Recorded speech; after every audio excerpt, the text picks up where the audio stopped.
Chicos and chicas, many thanks for joining me on the Joy of Padel podcast, spreading and sharing the supreme delight of this wonderful and fast-growing game. I'm your host, Minter Dial, and this podcast is brought to you by Padel 1969, the largest manufacturer of premium paddle courts, one court for life, by Padel 1969. The Joy of Padel is part of the Evergreen Podcast Network, and for more information about this network, please go check out their site, evergreenpodcasts.com. So after 2 successful seasons, we embark on a third for the Joy of Padel. And as before, we'll be running an episode once every fortnight. Please let us know what you think about the show by putting up a rating and review. Hello and a very warm welcome to the Joy of Padel podcast. In this second episode of Season 3, I had the great pleasure of engaging with Tomoaki, or Tom, Murasawa, the coach of Japan's national paddle teams, while we're both in Doha at the 2024 World Championships. Tom shares his journey from tennis to paddle, highlighting the sport's growth in Japan since the first court was established in 2013. Despite limited resources and only 50 courts nationwide today, the passion for paddle is evident. Tom discusses the challenges of developing the sport independently from tennis federations and the need for more investment and sponsorship. He also touches on the cultural aspects of paddle in Japan and the potential for growth with increased support. Join us to explore the vibrant world of paddle through Tom's experiences and insights. Please enjoy the listen and do share and subscribe to send out more joy of paddle to the world. Vamos! Yeah, you have time? Yeah, sure. All right, great. So just introduce yourself first. Yes, hello, my name is Tomoaki Murasawa. I'm the coach for the Japanese team, and I've been playing paddle for 7-8 years now and have been coaching the national team for 2 years. Brilliant. And so you coach the women's national team or both men's and women's? I coach men's, women's, and also the junior team now. All right, so 7-8 years ago, what was your route into paddle? Why on earth did you pick up paddle? Well, like everyone, I used to play tennis, and I was quite a good volleyer. And one day, paddle came up on Facebook. I was like, oh, this sport might be fun. And there was one location close to Tokyo where I live, so I was like, oh, I'll just give it a try with my friends. And then after that, I played once a month, then got really seriously into it. And the Japan Paddle Association was founded in 2016. And the Japan Paddle Tour, the official Japanese ranking, was established in 2017. So me and my partner, we were like, okay, let's go for number 1, let's go for national team. And that's when we started training hard. Brilliant. So in my understanding then, you also you play for the Japanese men's team? Yes, I've been playing for the Japanese team for about 5-6 years, maybe, 5 years or 6 years. So what is the state of paddle in Japan? I mean, it's obviously very far away from most of us. So tell us where we are with paddle in Japan. For the numbers, we only have approximately 50 courts in whole Japan and about 22 clubs now. And the first paddle court was established in 2013, which is more than 10 years ago. But from that, it's growing, but it's not growing as fast as it is like in the Middle East or the European countries or even in Southeast Asia, it's growing fast. So we would say paddle has been with us for a long time, and the players are improving a lot. But for the environment itself, we need more investment. We need more love for paddle within this country. In many countries, the battle plays out between the Federation of Tennis, whether there's a single federation for paddle or a joint federation. And sometimes people feel the need to protect tennis because in Japan there's obviously huge amount of great tennis players. What is the status in Japan? For us, the Japan Paddle Association is the governing body, and we are an individual association. And we're not with the Tennis Association because we want to do things differently. And sometimes that means you don't have quite the same means as does the ones that are mixed. Like in England, we have the LTA that does paddle and tennis. So does Italy, but in other places. But if you're just the Japanese Paddle Association, you don't have quite as much resources. How's that going, and what's the future of paddle look like in Japan? So to be honest, as for manpower, we do not have that much we need more support from everyone in the paddle players in Japan. But resource-wise, we need more sponsors too. But I think a lot of the young players are working by themselves, like individually working for sponsorships, trying to invite companies to play paddle. And for me, I've also established a group called Paddle Samurai, which is me and 2 other national players. So we're trying to invite more corporate paddle events so that, in that way we think paddle will pick up much faster in Japan and more people would start, just picking up the racket.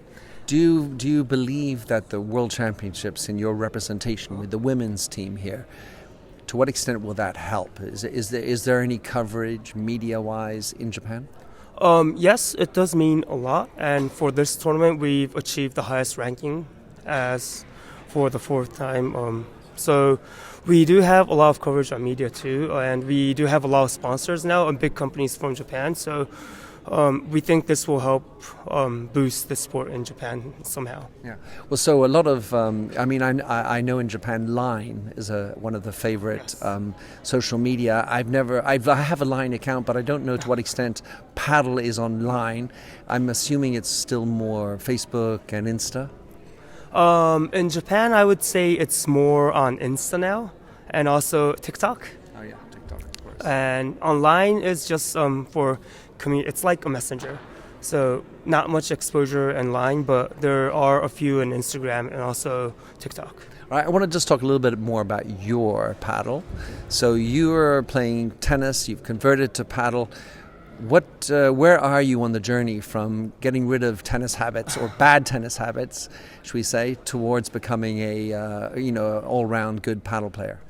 So for me, I'm a coach, but I still compete. I'm around like 500 in the 5P ranking at this moment. But I think for me and also the Japanese players in general, we need to learn how to deceive the opponent much more. Like the Argentinians, the Spaniards, how they fake the shots is amazing. And because, the Japanese are very straightforward, right? When we play a lob, it seems like a lob, and of course we play a lob. So when looks like a lob. Exactly. It is lob, exactly. So that's what we have to work on. If it seems like lob, but we're going to play a chiquita, a straight shot. So we need to be much meaner. Is what I would say. And for myself, I'm too kind, of course. There is this tradition in paddle where as soon as you hit the other player on the opposing side, you have to say sorry, which I'm sure you do a lot of that. Sumimasen. That's right. I know that from the Japanese culture. But so on your game then, do you play left or right? I play on the right side. Right. So you're more of a control guy. You know your way around. And what do you feel is your best shot? My best shot is maybe my backhand volley and my backhand strokes in general, because I know how to hit the ball very well and control it straight, across, drop shot and everything. So well, I always say that actually the person, if you have a good backhand volley, best to play on the right, because you're going to have more shots on your backhand volley, down the line, serve returns and all that. So what are you working on? I mean, is it you talked about deceit, but is there a shot that you feel like you need to improve? I would say the quality of the chiquitas, because the professionals here, they hit the chiquitas crazy. The height from the net is just like a few centimeters away, but they always get in. For the Japanese, sometimes they make it, but sometimes it floats, so the opponent could just smack it. So that's what, for me, I have to improve a lot, and their margin of error is pretty impressive. All right, what about you're on the bench, you're the coach. What are you focusing on when the players come off and you have 90 seconds? How do you manage those 90 seconds?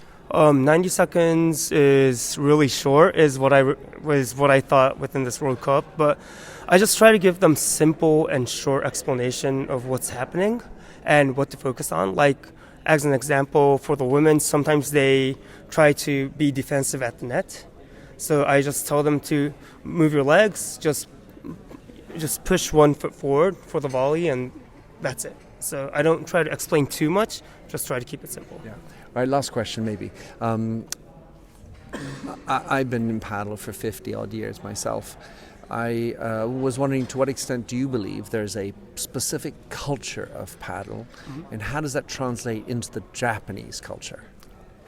That's a very tough question. I would say the culture of the community in paddle is what we could relate in the Japanese paddle community as well, because everyone likes to sit around and watch the games in the European countries and also in the South American countries as well.